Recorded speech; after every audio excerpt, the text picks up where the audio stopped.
Welcome back to the Oscar Project Podcast, the show where I discuss Oscar-nominated films year by year.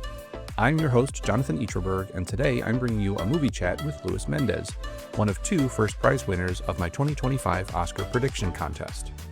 Before I jump into the conversation, please be sure to subscribe to the show in your podcast player so you can get all the newest episodes as soon as they are released. If you like the episode and want to hear more, please consider leaving a rating and review in Apple Podcasts or Spotify.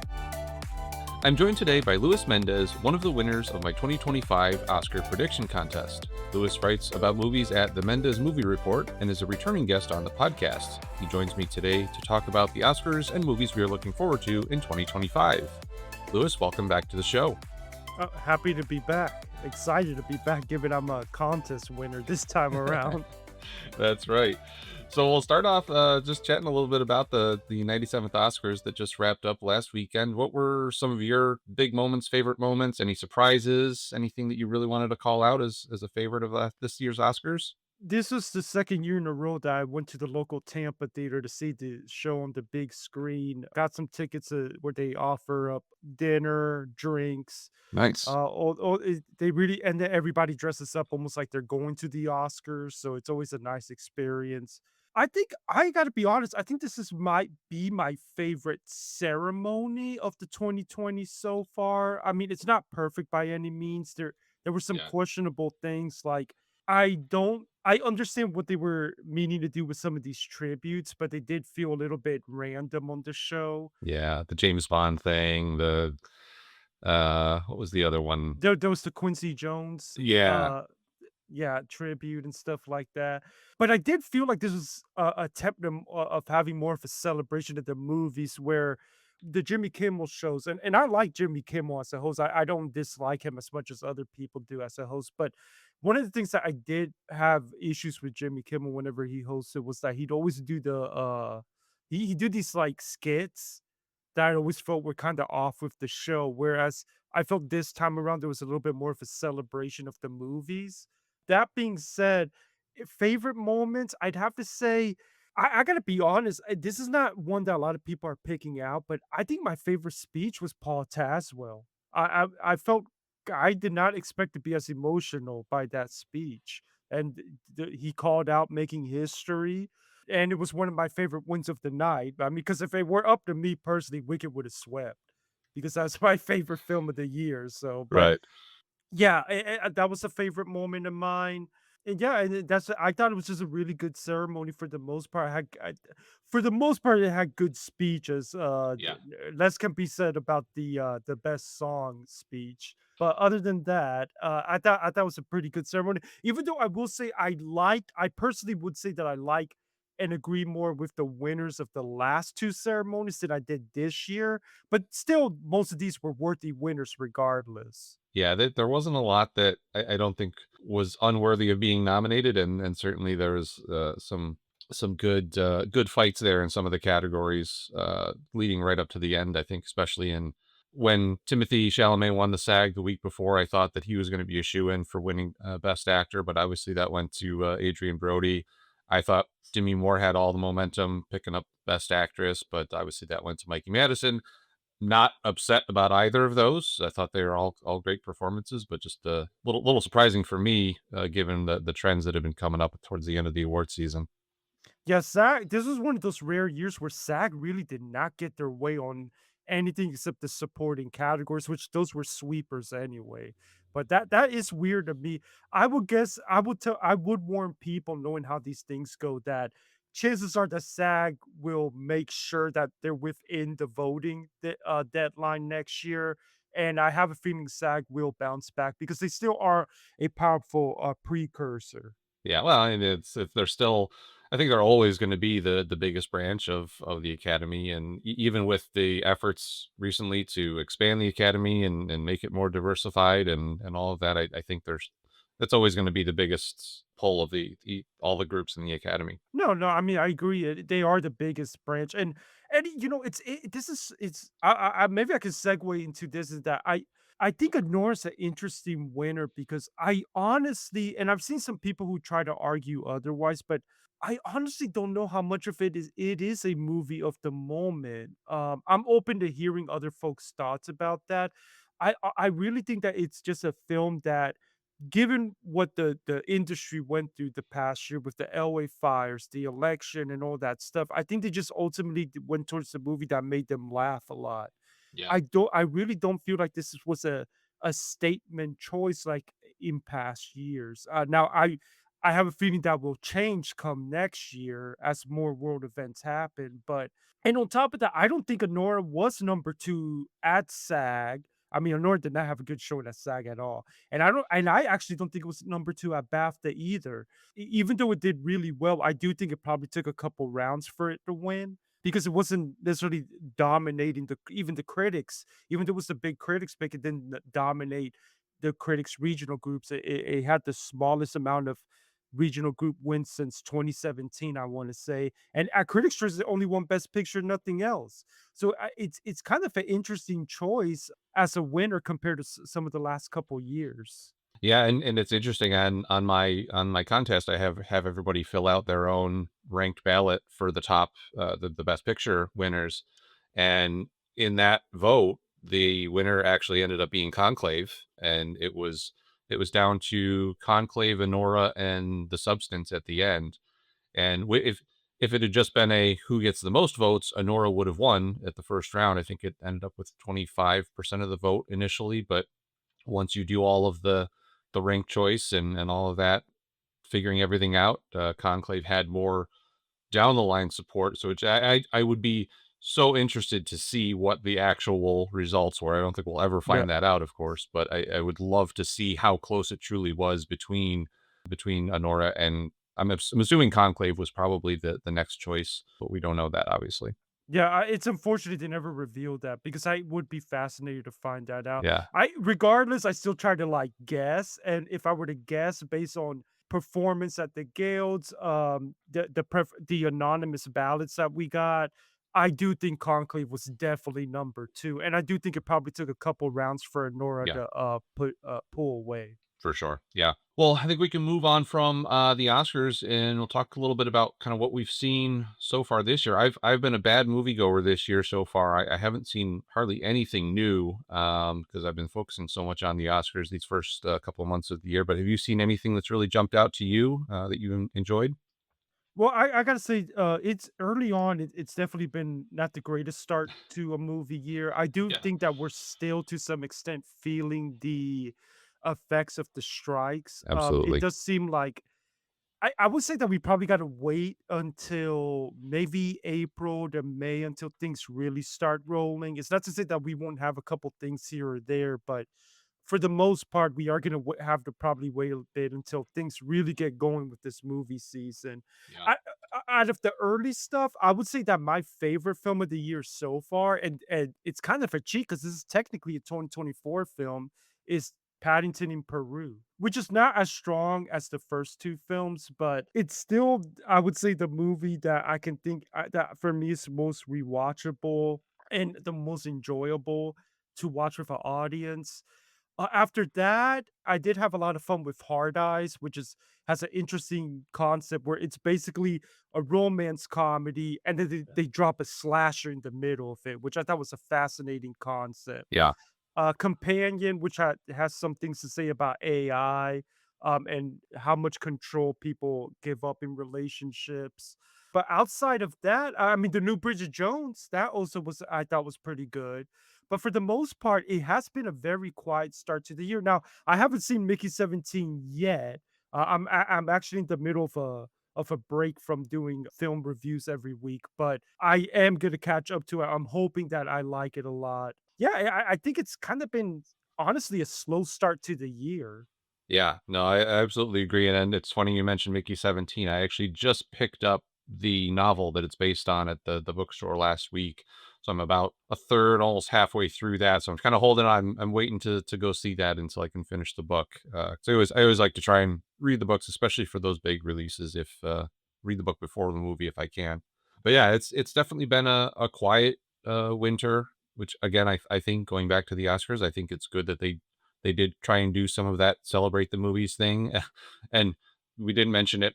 The commercial, if you will, that they did about the Cinestream, where you can actually go to the movie theater and they'll stream the movie for you. I thought that was clever and necessary in getting more people back to the movies. I think that's important. I'm big champion of the theatrical experience, Yeah, so and I'm so annoyed about how short some of these windows have gotten. I know. I mean, and honestly, I think some of these studios are leaving money on the table. I mean, I cannot believe that Wicked was as successful as it was, and 1 month in, it was already available on POD. Like, it's like, I don't understand what went into that, but I do think they left money on the table doing that. Yeah, no, for sure, and it's so for me, it's interesting to see the various strategy. Obviously, you have some movies that are complete flops, so rushing them out onto whatever your streaming services in that case makes sense because people aren't going to the theater to see them, so you might as well put them somewhere where they can get them that they're already paying a service fee for. You talked about Wicked. Obviously, that's a you could pay to see it at home. Wasn't I think it's coming the end of this month to Peacock, I want to say. Yeah. So it's not going to be on a for free on a paid service if that makes sense until this month. But I think looking back, Inside Out 2 was at least 4 or 5 months I think before that came to Disney Plus. Yeah. So I mean, there's certain ones where they make you wait a long time, and then others where you're right. It's seems like 2 weeks after it's in the theaters, it's already available to stream and rent online. And I really don't I mean, 'cause I look, I went and saw Wicked 9 times in theaters, and I Really was your favorite, I guess. yeah, yes, it wa I mean, there's just something about that theatrical experience of getting to see, especially when you constantly have big audiences and you can see and you get into watching their reaction to the film that you can't get at home. It's definitely something that I think a lot of people are missing in the last 5 years, especially since COVID. But I think even before that, people were getting so used to being able to watch whatever they wanted, whenever they wanted, sitting on their couch, and we gotta get them back out to the theater for that experience because that's really what it's about. Obviously, it's been a slow start to the year. What else are you looking forward to throughout the rest of the year? We got, you mentioned some things picking up probably April, May. What are some of those things that you're looking forward to in the spring or throughout the rest of the year that you're really looking forward to seeing? Well, obviously, my most anticipated film is Wicked for Good. Sure. Even though I do think this is gonna be I think there'll be a bigger sort of miracle if they pull this one off compared to the first, because for those, who are aware of the play, the second act is the one where people start to have more disagreements. It's the less no pun intended, it's the less popular Yeah. act of the 2. It has the less popular songs. It goes from sort of this fun poppy comedic thing to a little bit more darker. Apparently they are adding some things from the source material, and the source material is much darker than the Broadway stage play. So Right. it's going to be very interesting to see how they pull that off, if it can have the same success as the first film. I am very excited also for the new Avatar of Avatar Fire and Ash, especially since we are apparently going to be introduced to villain Navi. You know, it's always seems to be the Navi have always been sort of the good guys compared to humans, but we're actually gonna get to see sort of some darker side of the Navis in Yeah. this one. There's been a lot of hype about the villain for this film. Keeping on about sequels, I'm actually cautiously optimistic about Jurassic World Rebirth. I have my issues with the last 2 Jurassic Worlds, but this one seems like it's gonna go get back to sort of the basics of drop them in the island, try to survive the Yeah. dinosaurs. The mutant dinosaur thing that they got going with this one actually makes sort of more scientific sense than some of the things that they've done in the past, sort of like a mistake that was made when they were originally trying to clone the dinosaurs. In terms of and also the upcoming new Knives Out film, Wake Up Dead Man. I'm very interested to see how that plays. But in terms of more original stuff, we do have Highest to Lowest, which is the new Spike Lee film. He's going to be working with Denzel Washington in that one. It is a remake of, it's supposed to be a modern sort of twist on High and Low, which is a Akira Kurosawa film that I would highly, highly recommend people see. It's Yeah, one of the absolutely. I think it's one of the greatest films of all time, and I'm very excited to see what Spike Lee does with that, what kind of modern sensibilities he has with it, what Denzel does with his part in the film. Other films that I'm excited for that come to mind also is The Life of Chuck, which was the TIFF winner. Neon bought it, but Neon decided they would wait to release it in the summer this year. Apparently, that movie was a massive hit with folks. People calling it the best Stephen King adaptation since the It film. So I'm really excited for that one. That one definitely speaks to me. I'm also cautiously optimistic about the Jurassic World. I was looking through kind of what we're getting in that summer corridor. We've got June, we've got Ballerina, early on the John Wick spinoff. How to Train Your Dragon, the live action comes out the following week, and then we've got 28 Years Later, followed by with Elio, the new Pixar film, and then rounding out June with F1, and that one's my biggest looking forward to. I'm a huge F1 fan, so I'm really looking forward to see what that brings to the screen. I'm really hopeful that one does well. And then you mentioned Jurassic World, July 2nd, going into the Independence Day weekend. The following week is Superman, the James Gunn version now, taking over stuff at DC. And then an I Know What You Did Last Summer remake. I don't know why we need another one of those, but okay. And then finishing out July with Fantastic Four First Step. So it feels like we're trying to get back to that point where we've got a big major wide release every weekend during the summer. I don't know if we're gonna see some of the same success that we've seen with other franchises in the past.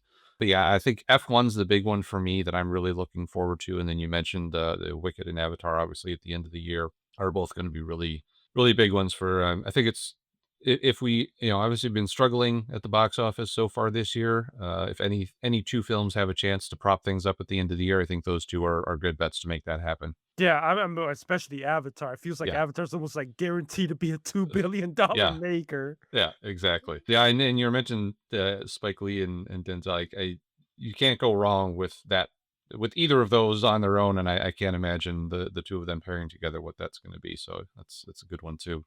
Yeah. Oh, I should also point out and mention One Battle After Another, which is supposed to be I don't think that's gonna be the final name of the film regard anyway, but I think that's a new PTA film. It's gonna start Leonardo DiCaprio, and it's got a big cast in it. I'm a massive fan of PTA, so I'm very interested to see what's that's gonna play like. So that's another one that I'm excited about. Yeah, is that I've seen that listed as the Battle of Beckton Cross. Is that the one that you're talking about? Yeah, Okay. that's also another working title Yeah. for it. I mean, PTA does this thing where his movies are always for a while known for a certain title, then all of a sudden Yeah. they change last second. So I'd be very surprised if either of those titles are the final Right, title. right. Yeah, the other one too that as I was just scrolling through the list of releases, and it's coming up fairly soon, is the new Ryan Coogler movie Sinners. I'm usually not a crazy horror thriller fan, but Coogler and Michael B. Jordan, I love both of their work, so I'm really looking forward to that film as well. Yeah, that trailer did look interesting to me as well. And then I mentioned it a minute ago, the How to Train Your Dragon live action, but obviously we're also getting a Lilo and Stitch live action and a Disney Snow White live action. Yep. I'm not sure how I feel about those. I have kids, so I'll take them to see them probably, but it remains to be seen how. I feel like they're starting to squeeze that trend as much as they can. I was a little bit surprised to see the How to Train Your Dragon announced a while back that they were kind of going that way, but we'll see how those iterations turn out. Yeah, I mean, it's getting to the point now where we're seeing movies that I mean came out in the 2010s or they Yeah, are now maybe I mean they're already developing a Moana live right. action. Yeah, Like it is getting a little crazy. I mean, these live action remakes for me have always been hit or miss. There are some that have been really big pleasant surprises and others that are quite frankly very forgettable. yeah, I've always have been fascinated though by the question of how much do these movies sort of already have something going against them in that there's folks who are walking into them, especially professional film critics that already almost are like they've already got their knives out for the film because they're like, yeah, why do you exist? yeah, And I do wonder how that affects some of their reviews. I try to keep an open mind, but again, some of these, it's been very hit or miss with me. I'm keeping an open mind on How to Train Your Dragon, Lilo and Stitch. I haven't been a big fan of what I've seen out of Snow White, but I'll give the movie a chance when I see it. Yeah, same here. I feel like I mean, it's the at least the first Maleficent movie, I thought that one was really well done. I thought the Beauty and the Beast and Cinderella were okay. I didn't think they were anything amazing to write home about. But yeah, it's definitely a hit or miss with those. So we'll see what happens with those this year.